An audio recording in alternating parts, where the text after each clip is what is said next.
Halo teman-teman semuanya, perkenalkan nama saya Kristinana dari kelas AB5I. Pada hari ini saya akan menjawab semua pertanyaan-pertanyaan dari soal tes 1 saya pada mata kuliah Public Relation dengan dosen pembimbing saya, Ibu Sarah. Baiklah, daripada berlama-lama, kita langsung saja ke soalnya. Yang pertama yaitu, apa itu public relation? Public relation secara etimologis terbagi atas dua kata, public yang artinya publik dan relations yang artinya hubungan. Nah, kalau secara umum, public ini diartikan sebagai umum, tetapi dalam kajian PR, public itu tidak diartikan sebagai umum loh, melainkan sebagai stakeholder ataupun orang-orang yang mempunyai kepentingan dalam suatu perusahaan, dan eksistensi mereka ini sangat mempengaruhi dalam jalannya perusahaan. Nah, kalau dirangkum secara keseluruhan, public relation dapat diartikan sebagai semua media komunikasi yang terencana dan terorganisir yang dilakukan oleh publik-publiknya, baik itu internal ataupun eksternal, kepada organisasi ataupun sebaliknya, dan memiliki tujuan-tujuan yang spesifik. Nah, beralih ke soal nomor 2, bagaimana perkembangan PR di dunia dan di Indonesia? Nah, pertama kali akan saya jelaskan tentang PR di dunia.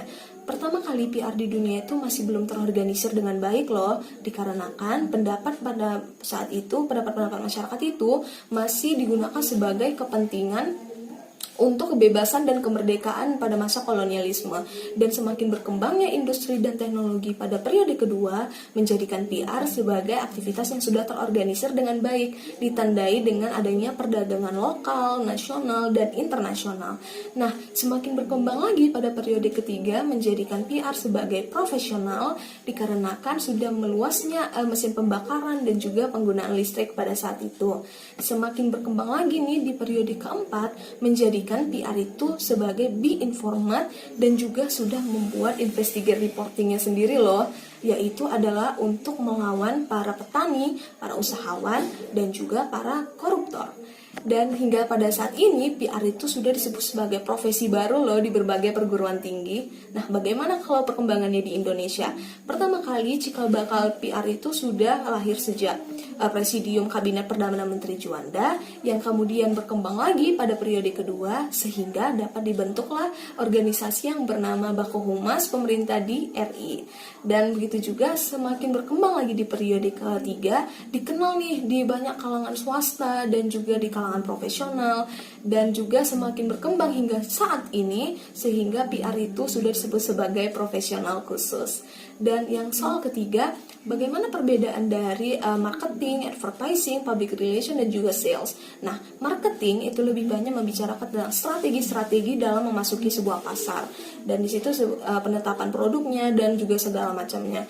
Dan advertising itu lebih banyak membicarakan tentang bagaimana cara membuat informasi yang persuasif ataupun yang sifatnya membujuk kepada konsumennya. Dan kalau public relation lebih banyak membicarakan tentang bagaimana cara membentuk citra perusahaan di mata konsumen dengan mengisi informasi-informasi yang tidak persuasif sifatnya, tetapi hanya mengisi berupa pengetahuan dan juga pengalaman kepada konsumen. Dan bagaimana dengan sales? Sales itu lebih ke mencari tahu apa yang dibutuhkan oleh konsumen. Jadi sebatas short term dibandingkan dengan marketing, karena sales itu sifatnya jika sudah sampai kepada transaksi tidak ada berhubungan jangka panjang lagi dan hanya sebatas itu saja. Dan bagaimana peran dan soal keempat, bagaimana peran dan fungsi dari public relation? Jadi ada di sini ada 4 peran dari public relations, dan yang 4 ini saya akan masukkan satu-satu fungsinya ke dalamnya. Yang pertama yaitu adalah sebagai penasihat ahli bagi manajemen, yaitu kita harus identifikasi dulu apa opini-opini dan pendapat masyarakat, dan kita buatkan mereka solusinya, yaitu berupa program-program kepada masyarakat. Dan yang kedua adalah sebagai fasilitator komunikasi. Nah, ini sebagai jembatan komunikasi ya. Jadi kalau misalnya ada konferensi pers atau asosiasi dagang pertemuannya gitu. Nah, ini CPR ini berfungsi untuk sebagai jembatan komunikasinya. Dan yang ketiga adalah fasilitator pemecahan masalah. Jadi kalau misalnya ada suatu masalah ini dalam suatu perusahaan, itu PR juga ikut andil dalam setiap pengambilan keputusan dan setiap musyawarah yang dilakukan. Dan juga yang keempat yaitu sebagai teknisi komunikasi. Di sini PR itu memberitakan kepada mass media apa saja kegiatan-kegiatan yang dilakukan oleh perusahaannya. Dan yang kelima, kualifikasinya sudah saya penuhi sebagai seorang PR untuk diri saya sendiri terutama, yaitu saya itu sudah saya sudah kreatif dan juga saya mampu untuk mengorganisasi segala sesuatu dengan membuat planning dan juga menentukan skala prioritas dan memanajemen waktu saya dengan baik. Dan juga di sini saya dapat memahami setiap karakter manusia dengan baik, mulai dari yang pendiam, pemarah dan segala macam watak manusia. Saya dapat menghandalnya dengan baik dan juga beradaptasi. Dan semoga bermanfaat. Terima kasih.